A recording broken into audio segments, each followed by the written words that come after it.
My name is Leo Beckler, and today I'm going to be giving a speech about graffiti and whether I think it should be seen as more of an art or a crime. And before we start, this is my audience again.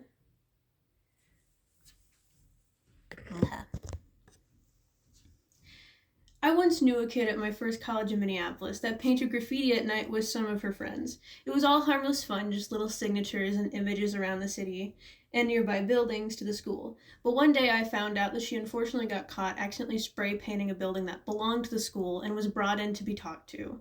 And allegedly, the idea was that she almost got expelled. Is graffiti really such a serious crime that people's education should be taken from them? The reason I chose to cover this topic is because graffiti is commonly used as a form of peaceful self-expression, and in the very long term, it can be used for scientists to see the history, because it catalogs it and archaeologists can find it still centuries down the line. The goal of this speech is to broaden people's view of graffiti past it just being a crime and steer their opinion more towards the idea that graffiti has beauty behind it, more so than it can destroy or mark a community as the stereotypical crime-infested place.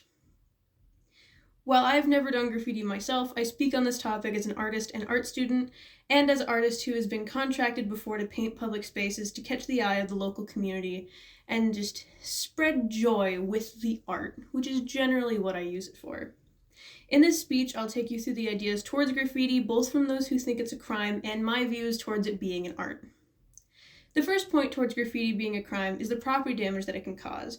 As of April 20th, 2024, victimsofcrime.gov's article titled Property Damage in Graffiti defines property damage as damage to your home, car, and personal possessions. It can include vandalism, graffiti, which is marking or defacing objects. Graffiti can include painting, drawing, and scratching, and it can be a crime if it's done without the owner's permission.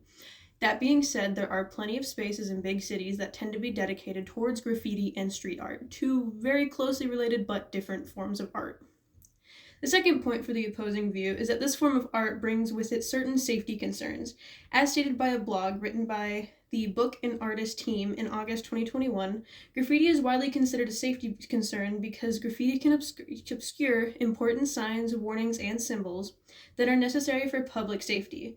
For example, if graffiti was sprayed on a road sign or traffic light, it can be very difficult for drivers to see and increase the risks of accidents.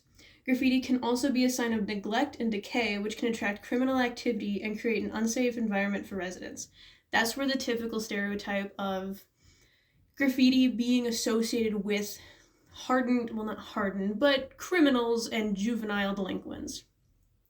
The third and final point I wanted to cover from the opposing side of this argument is that graffiti can have negative impacts on the community it's made in.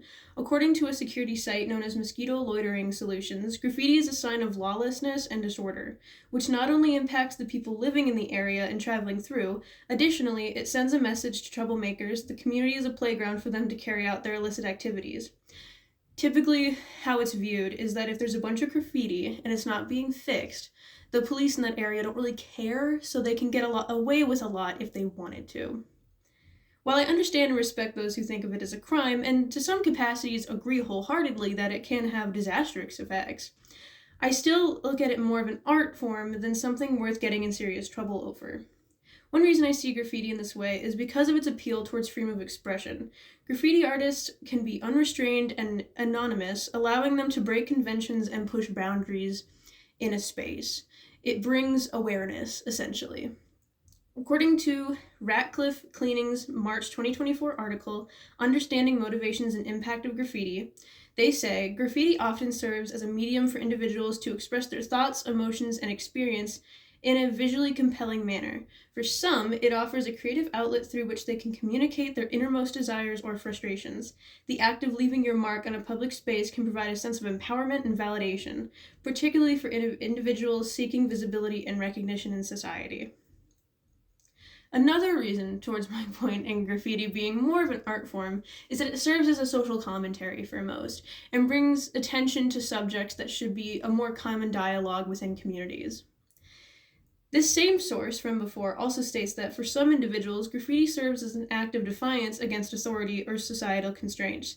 By defying property laws and institutional regulations, graffiti artists assert their autonomy and resistance to oppressive structures. This illicit nature of graffiti adds an element of risk and thrill, further fueling feelings of rebellion and anti-establishment sentiment. My final reason for my viewpoint about graffiti is the fact that it can add a lot of character and individuality to a neighborhood. According to RevArt's article Exploring the Vibrant World of Street Art, written in August of 2023, they state, graffiti art has a remarkable ability to transform ordinary urban environments into visually captivating and thought-provoking landscapes, injecting life and creativity into otherwise mundane spaces. Through intricate lettering, vibrant colors, and elaborate designs, graffiti artists leave an indelible mark on the cityscape, igniting conversations and challenging societal norms.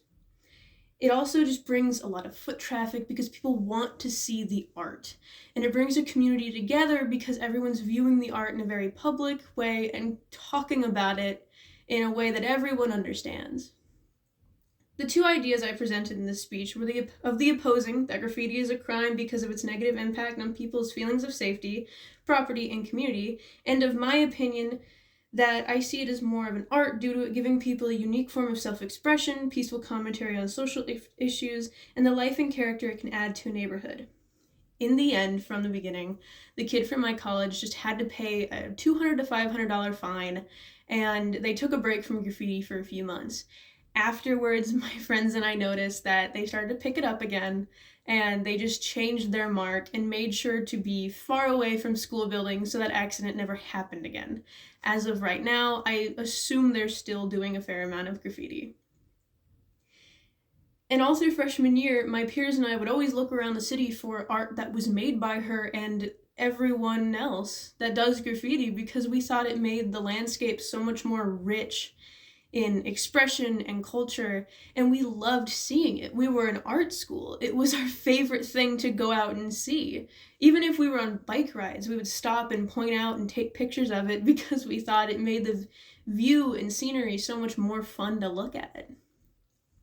My intention with this speech is not to say that graffiti isn't a crime.